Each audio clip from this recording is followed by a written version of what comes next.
You are Locked On Wolverines, your daily podcast on the Michigan Wolverines, part of the Locked On Podcast Network. Happy Tuesday to all of you. We are back, delayed a little bit again today, but not because of Michigan press conferences and such as it was on Monday. We are delayed because I made the last minute decision to say, hey, you know what? I don't want to wait until Wednesday.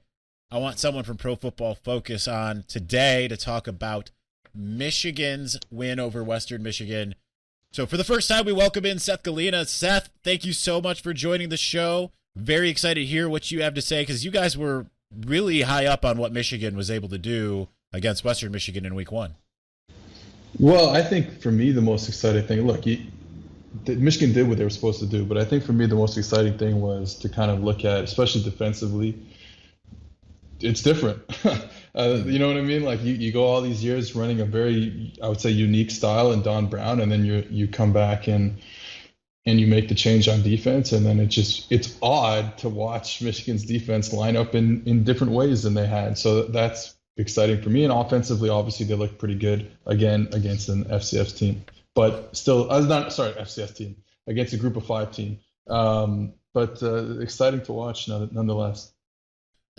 There's a couple guys that really seem to stand out to you guys over there. Looking up the PFF Week 1 Team of the Week, Michigan was the only team to get 2 guys on it, one on either side of the ball. Aiden Hutchinson, that is kind of I don't want to say a non-starter, but I think that's one of the things that everyone kind of expected from him to be that type of breakout guy. But Andrew Vastardis, center, former walk-on in his 6th year, ends up being making the team as well at center.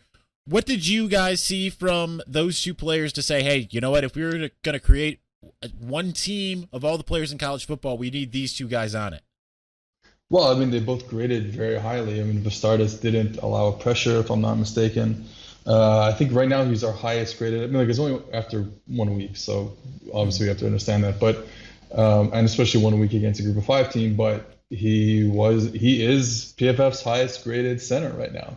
And I thought overall the pocket was really clean certainly for the first quarterback, Cade, and then for JJ after that. I thought, pretty good pockets, and it starts with the center. So, good on him. And then obviously, look, Aiden Hutchinson is one of the best edge rushers in the country.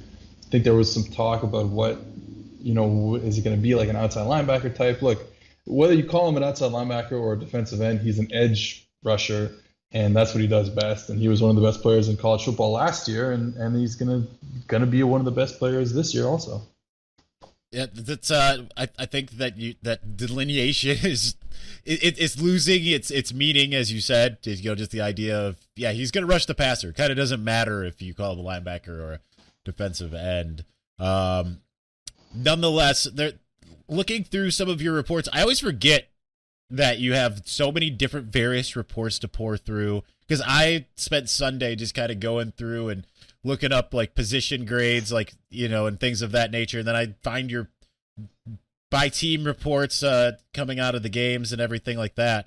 And it seemed like Michigan's offensive line in particular, you guys were really high on what they were able to do on run blocking compared to pass blocking. What did you see? And like you mentioned, Vastardis was really good, but what did you see in the sense of where Michigan's strengths and weaknesses lie up front? Well, I mean, we still kind of don't know about the quarterback. There was a lot of clean pockets, and he did throw the ball very well. I'm not gonna say he didn't throw the ball well, but the level of competition we still don't know. I'm interested in what they're going to do in terms of formation and personnel when they decide to throw the football. Are we going to get a spread Michigan team for the first time ever? I don't know. I think to tell you the truth, I think they hit a lot of stuff against Western Michigan. So, just when I think about the defense, I know we're getting off topic here, but just when I think about the defense, it was a very, very basic attack, a very basic defense. So I wonder if the same thing is true on the offense, because it did feel like, hey, when they were going to throw the ball, they went into spread, and when they were going to run the ball, they added some more beef and they put some tight ends on the field and they ran the football. So that's obviously a pretty big tell. You don't want that tell to be something going forward, but obviously it worked out, and they did what they were supposed to do against the team that they're supposed to beat. So, but going forward, is that who they're going to be? I don't know. You know what I mean? Like I don't know. So to me, there was still a lot left to learn about Michigan after one game. Yeah, and obviously that we do need to see more of a sample size from Cade McNamara. Only 11 passes, completed 9 of them in week 1, but ended up being your guys' number 1. Again, small sample size, group of 5 opponent, but still ended up grading out the highest of all of the starters in the Power 5. I know it was a limited sample size, but what were your impressions, and why did he get such a high grade in your eyes? Well, I mean, he didn't really make any mistakes, and I thought he threw the ball. You're gonna have a high grade when you complete a lot of passes down the field, and we saw a delicious throw down the sideline to Ronnie Bell early in the game, and so that's gonna pump your grade up. And like you said, it's not a lot of passes, but he didn't make any mistake. He threw the ball very accurately. Again, clean pocket, found all his receivers. So it was a really encouraging start. And the difference between him and JJ McCarthy coming off the bench, they gave McCarthy, I think it felt like a lot more screens. Even it was late in the game, obviously, so maybe they didn't want to run up the score, but a lot more screens.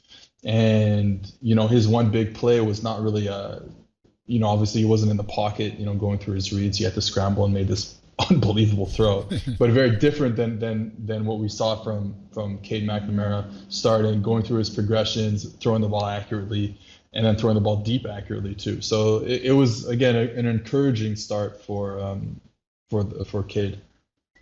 Let's stay on the offense for just a minute, and then we'll move a little bit more around to the defense. I want to know definitely about linebackers and coverage, and Michigan didn't grade up as high defensively as offensively, but still graded pretty high from what I can see. But looking at what Michigan was able to do on the ground in this game, I mean, it's no surprise that Blake Corum scored really high, graded really high in what he was able to do.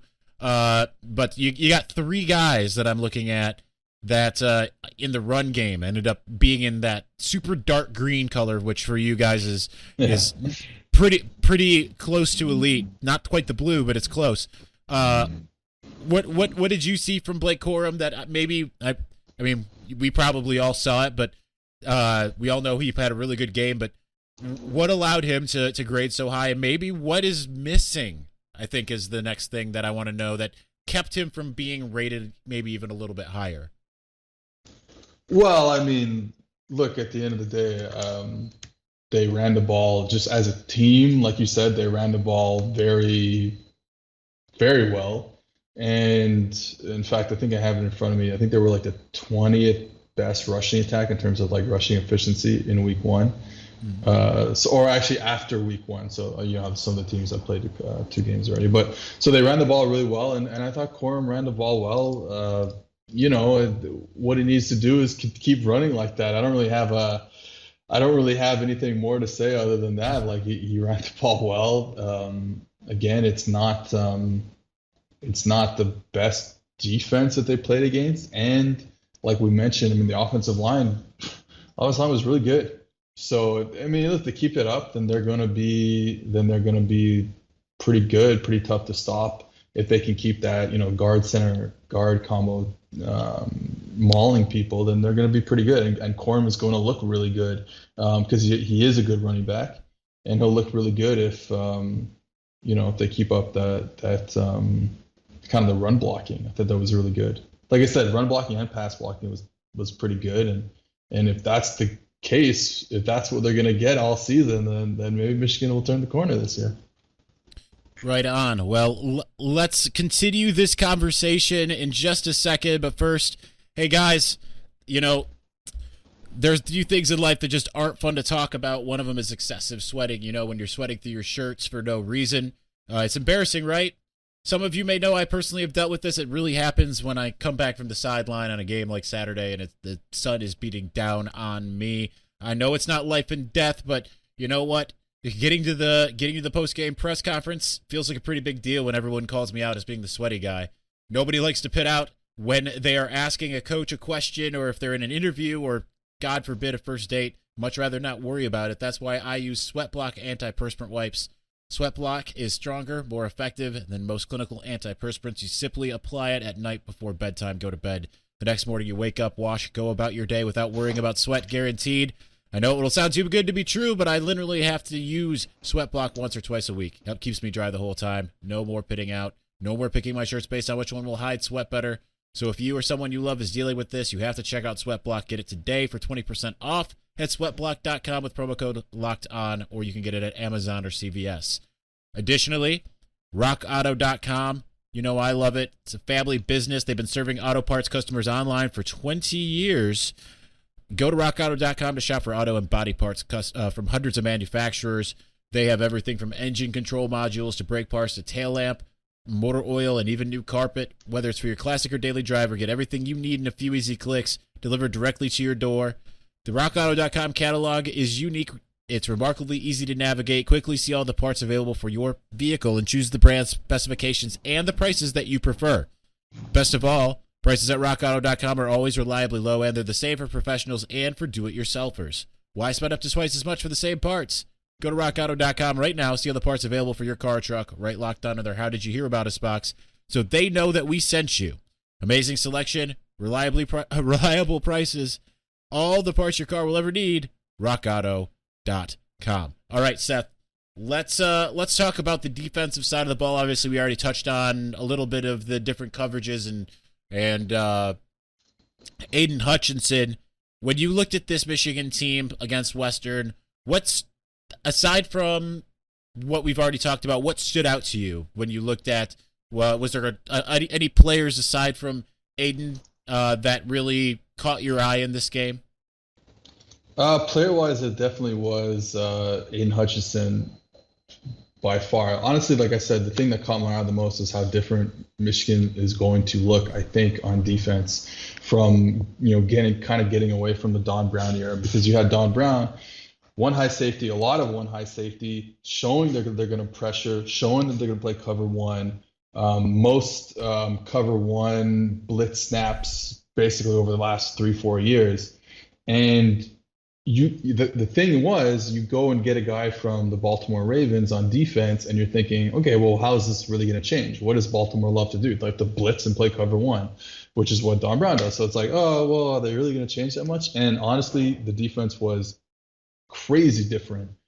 They lined up showing two high safeties on basically every single snap, and then after the ball was snapped, then if they weren't playing a two high coverage, they would rotate down and do stuff. They sent the nickel a ton, and it's like, hey, we're going to disguise everything. You're not going to know. We're going to show you the same look. Now, again, it's week one. It's a team that they felt like they probably could just line up and beat. So we'll see if this carries forward against the tougher opponents. But it was like, hey, we're going to show you the same look pre-snap as much as we can, especially on early downs. They did show some interesting blitz looks on third down. But on early downs, like, what are we going to show you? Nothing. But post-snap, we're going to come after you. Like I said, they sent the nickel a lot and rotated down. They did a bunch of different stuff. Used one safety as like a robber when they weren't playing too high, quarters and cover two. So that to me was like the most interesting thing, because it's such a shock to see a Michigan team that I've watched over the past 4 years or whatever it's been, running the same type of Don Brown chaotic style to a very if Don Brown was chaotic, this is more mellow. It looked good. Obviously, it looked good after week one, but again, level of competition, I'm not really sure. But again, just so different watching Michigan play defense after 1 week in 2021. You mentioned the coverages, like the pre-snap looking the same. Now, one of the things that I know that they do intend on doing is being very showing different looks constantly and really confusing offenses in that light. But you mentioned the nickel. We did see a lot of Daxton Hill, who was another guy who graded out really high for you. playing more of that nickel position than playing safety, which meant that we saw R.J. Moten at the other safety position. But Daxton Hill's another guy that graded out really high for you. Could you tell me a little bit about what you saw from him and what he was able to do in the game? Because he was another one of the guys that really graded out quite well. Yeah, I mean, look, he, like I said, they blitzed him a few times, got some pressures, and he was really good. They ended up playing a lot of man coverage, starting in that too high look and then rotating down to man coverage, and he played really well. I mean, I can look up his coverage stats, but like they didn't really allow a ton of plays down the field. They were all like, it felt like they're one big play down the field, but for the most part, it was okay. They threw a bunch of screens, so Hill allowed 5 catches, but only for 18 yards. So like, keeping everything in front of them, keeping those screens from becoming big plays, like you saw what happened on, I think Michigan's second or third touchdown when, you have a screen go for 30 or 20, 30 yards for a touchdown, and that wasn't the case for Michigan's defense. So yeah, they allowed some completions, and you're going to do that against Western Michigan because they're going to throw the ball over the field and they don't really care. They're just going to throw it and they're going to get completions. They're a good, they were a really good MAC, offense last year. But to allow 5 completions, but only for 18 yards is fantastic actually. Like that's really, really good. So that's why he grades out pretty high. So does Caden Colzar, graded out really high too. So some good, again, encouraging stuff by the Michigan defense. I want to touch briefly on the corners because last year, Jamon Green and Vincent Gray were guys that were grading out really low. I mean, everyone knew they were going to early on in the season when they were just letting other teams bomb them to death. They finished the season a little bit higher. Like Green was off the charts, like a 90-something in the Penn State game last year, but didn't quite finish as high in coverage this year. Sorry, after one game rather so far, but still, it's much more respectable. What did you see as far as the ability for Vincent Gray and Jamon Green to be able to at least be good, better than good type of cornerbacks for Michigan? Yeah, and I mean this was a good. An all right test in terms of like what type of offense they were going up against to see if they could deal with the issues that they had last year. I mean, we talked about it. It got better a little bit, but like this team was horrible at covering receivers, like outside receivers. It was not good. And now they do allow, like I think Green allowed the big catch on the sideline. But besides that, I thought they were pretty good, and that's what Western Michigan is going to do. They're gonna test you down the field, vertically down the sideline, and I thought the Michigan corners held up pretty well. You know what I mean? Like Vincent Gray 1 catch on 4 targets, and I think it was a screen pass, so like pretty good. You know what I mean? Like again, yes, it's a good schematically a good test, but personnel-wise, you're going to find better receivers and better quarterbacks going forward. But they passed it after week 1. So let's finish out just real quick. Well, it won't take up too much more of your time here, but the nominal linebackers, the inside linebackers that we got to see finally. I thought a pretty decent game. Not incredible, but a decent game from both Josh Ross, and I was really impressed. He didn't grade out nearly as high, but I was impressed with Nikhil Green. But he actually, that was just from me watching the game, but he ended up grading out the lowest for you guys overall on the defense. Obviously, he played a lot more snaps than a lot of the other guys. But what did you see from those linebackers? Ross graded out pretty well, but Nikhil Green all the way down at a 43.4 defense overall defensive score. So what did you see from them?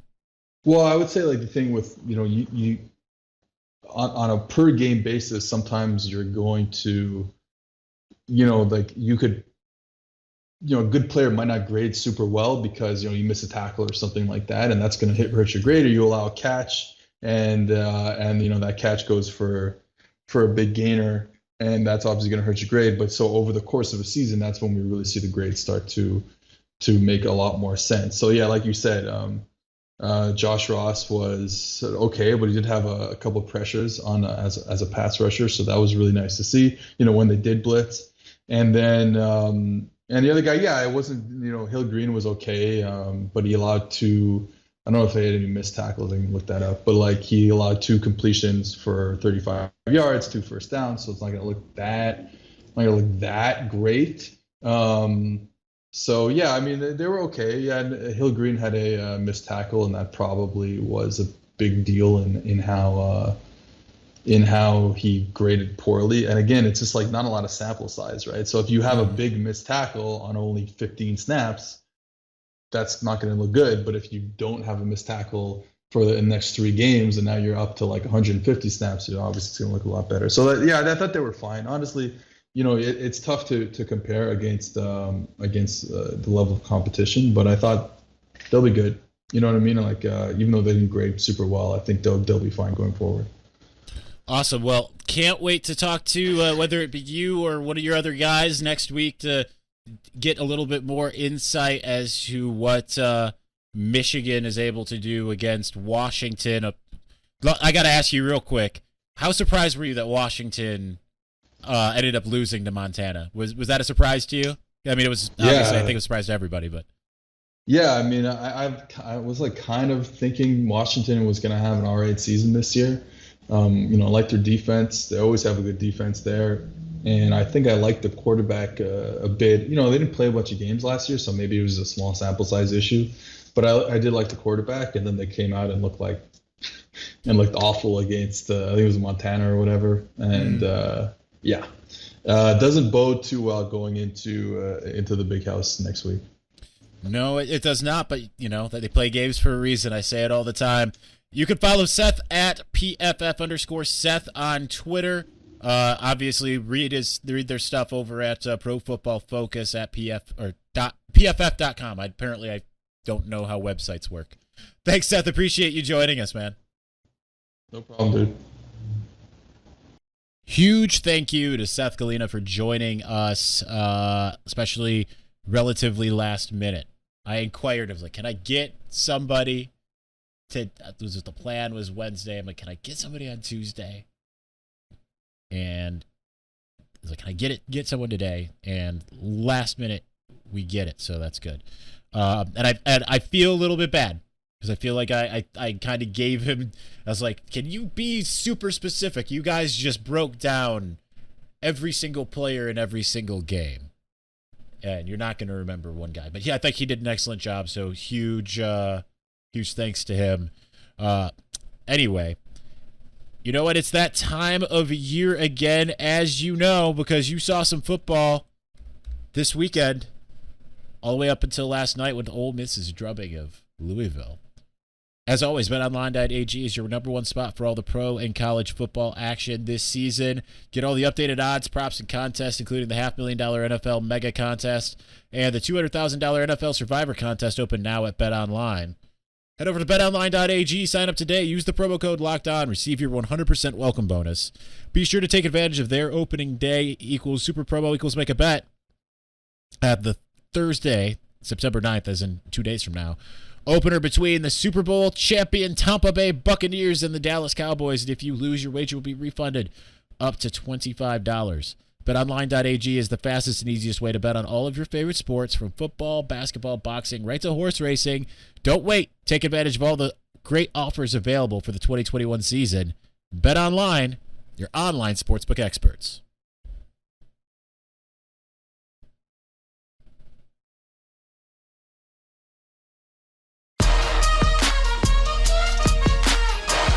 All right, let's finish it out. Not a lot more for me to talk about. We've already had a thorough breakdown there. And again, I appreciate Seth joining us. Definitely, this is the plan. We'll have someone from Pro Football Focus every week. Might not be the same person. You might get Anthony Treesh. You might get Trevor Sikkema. You might get Seth Galina. It's just going to depend on whatever, So, anyway, I don't have anything that's particularly different than yesterday in the sense of you know what, we covered the game.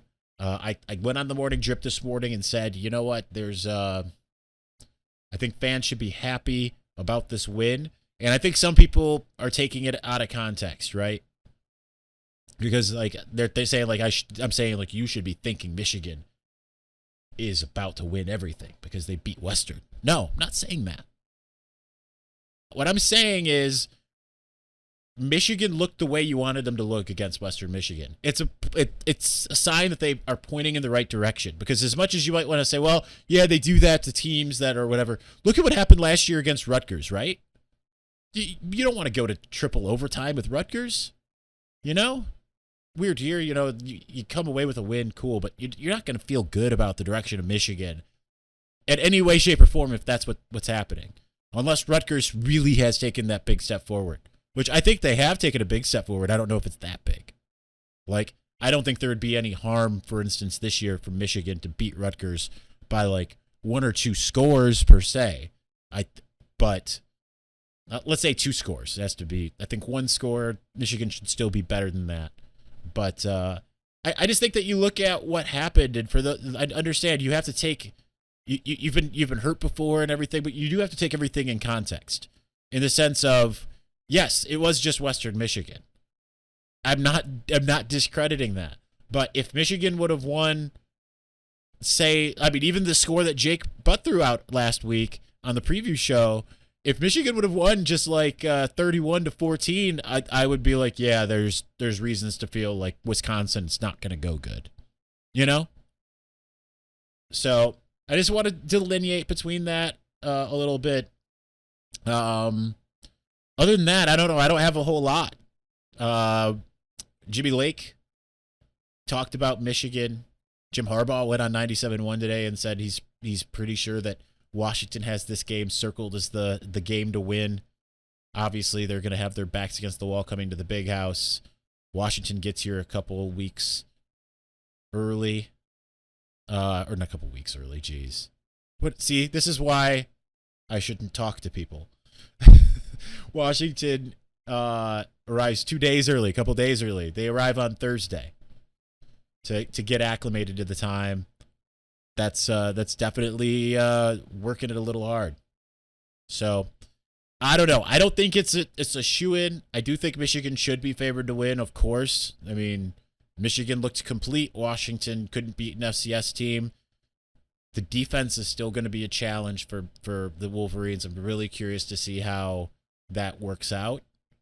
And I think that Michigan defensively against what Washington's trying to do offensively right now should be a win. All right, we're just gonna say that's it, right? We're gonna let what Seth said, let that be the beat of the show. Forget everything else I just said. Anyway, thank you for listening. We will talk to you again very soon, as in tomorrow. Peace.